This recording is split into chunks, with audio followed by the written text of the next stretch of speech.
She was always careful to leave the door open when she started her car in the morning. That way, if somebody had planted a car bomb, she'd had a chance of being injured rather than killed.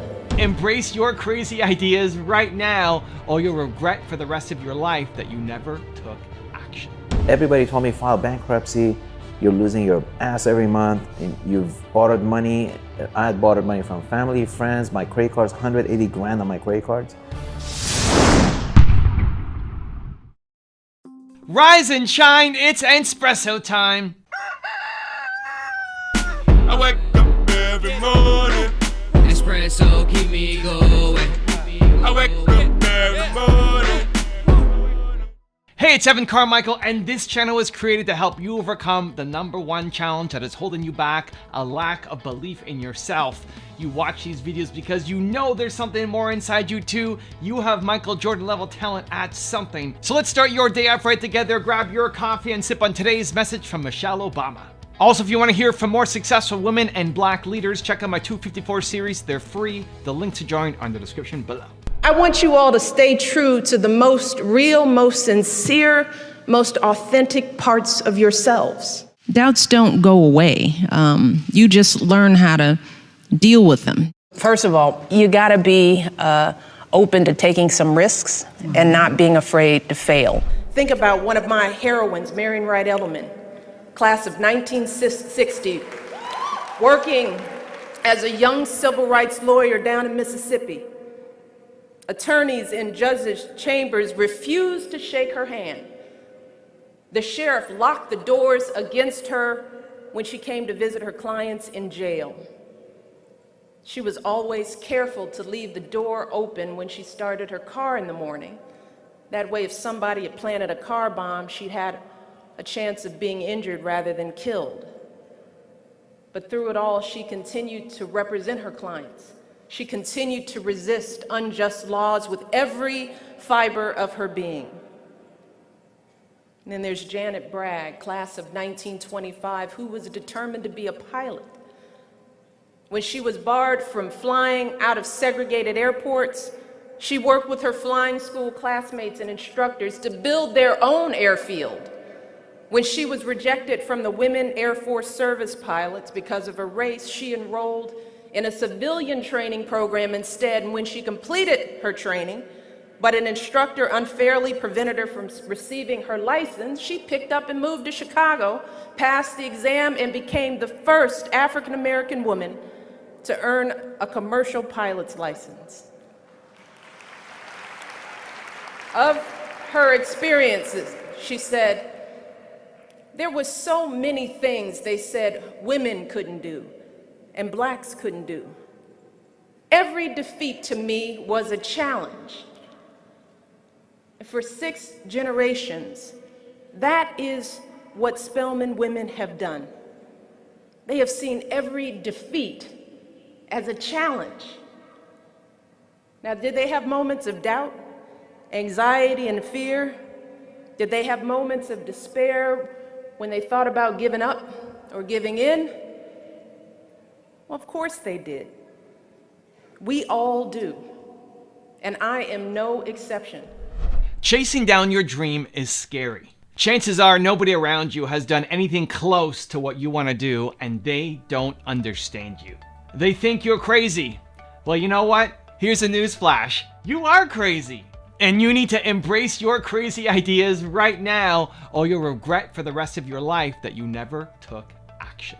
So I'm a big believer that you need to trust your crazy ideas, that when an idea comes to you, you have to go off and do it. You have to teach yourself that you are a genius, therefore you come up with genius ideas, and you need to birth them into existence. Because it came to you, therefore it's good. At least that's what I tell myself.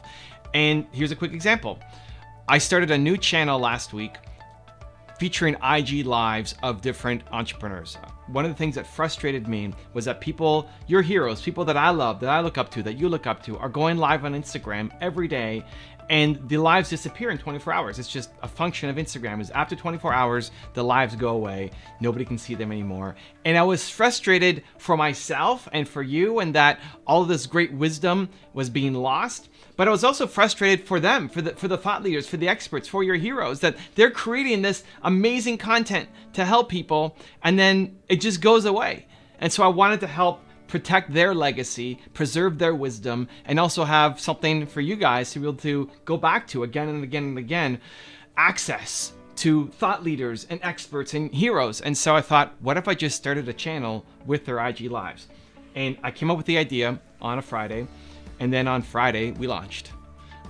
On Friday, I started with my own live, and we had a live of one other person, and I put them up, and we launched a channel, set up the email address, set up the banners, set up the channel art, set up the playlist, set up the rules, and then started training my team on how to do it. And so now we've got, I don't know how many videos, a bunch of videos that have been put up since we've launched a channel. And that needs to be the speed at which you start to move. That you get ideas and you don't sit on them. How many ideas have you had that you've been sitting on for weeks, for months, for years? When I travel and I meet different entrepreneurs, it saddens me so much to see so many people have had a dream for a decade plus and still haven't done anything with it. The biggest problem is you're just not acting on it. And so you have to protect your dream. You have to find a spot that makes you come alive, makes you believe that you can do it.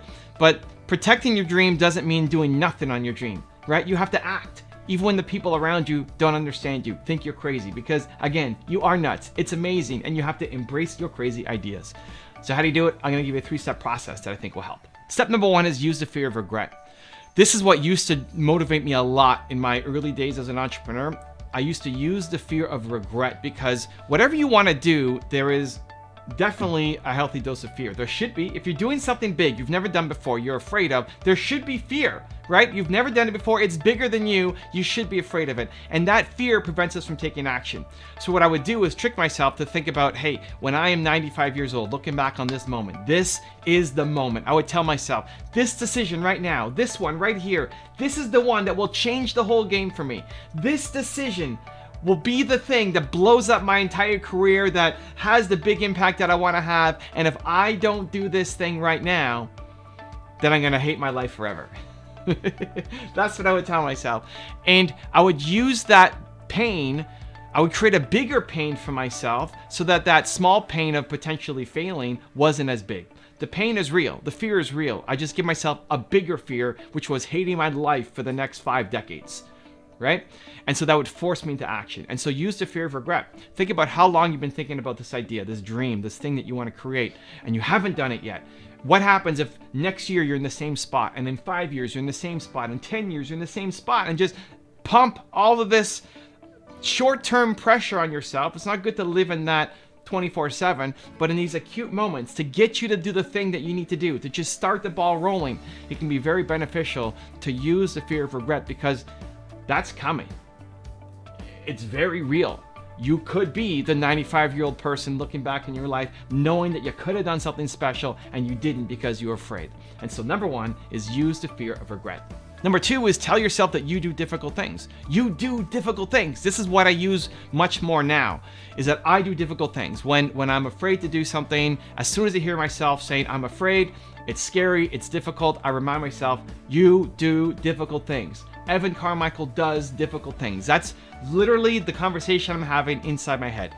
As soon as I can catch myself playing small on something I want to do, because the language coming back to myself is that's difficult, that's hard, that's scary, then just because I caught myself saying that, I have to go off and do it.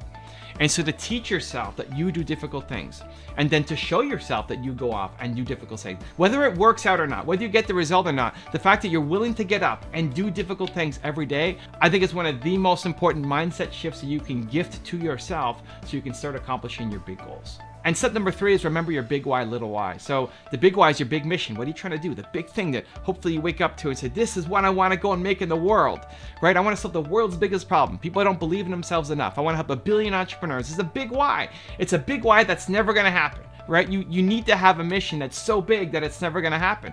If you know it can happen, then it's not big enough. And yet you wake up every day trying to make it happen. And so having that big purpose is meaningful, has to happen. I cover it in my book, Built to Serve, but you have to have it. Sometimes though, the big why is too big. And so I like the little why, which is just you helped one person.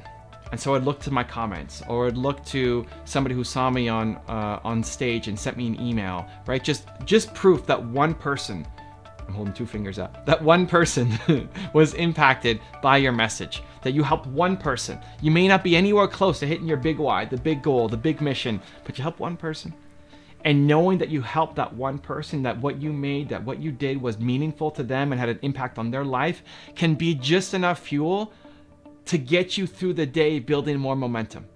Because sometimes that big why is too big, and you have to remind yourself of the little why so that you feel that the work that you do matters, is meaningful, and has an impact on other people's lives. Big why, little why.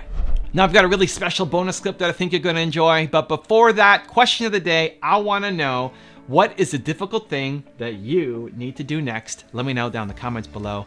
And if you made it this far in the video and you're still watching, I want to celebrate you. Give me a hashtag, believe in the comments as well. While I was trying to sell my supermarket, because everybody told me file bankruptcy, you're losing your ass every month, and you've borrowed money. I had borrowed money from family, friends, my credit cards, 180 grand on my credit cards, paying 22% interest rate. Yeah, I was paying 4,000 a month interest, give or take, per month. And I didn't have money. I was just borrowing to just keep it, stay alive. Going, Yeah. Everybody says, file bankruptcy, you rebuild your credit within 3 to 5 years. I'm like, no, this country is built on credit. Yeah. I learned early on, that, if you learn the system, use the system, and it's all credit based, and it's all about, using your credit to leverage, business opportunities. So if I file bankruptcy, I'm dead for 7 years, and and on top of that, it's a failure, I can't accept failure, It's okay to, close a business and go on a better opportunity. To me, that's not a failure. But to give up. To give up. For like 7 years, basically. Yeah, You know what I mean? Yeah, it's basically like death, If you want to know how Sarah Blakely manifests her ideas, check out the video right there next to me. I think you'll enjoy it. Continue to believe, and I'll see you there.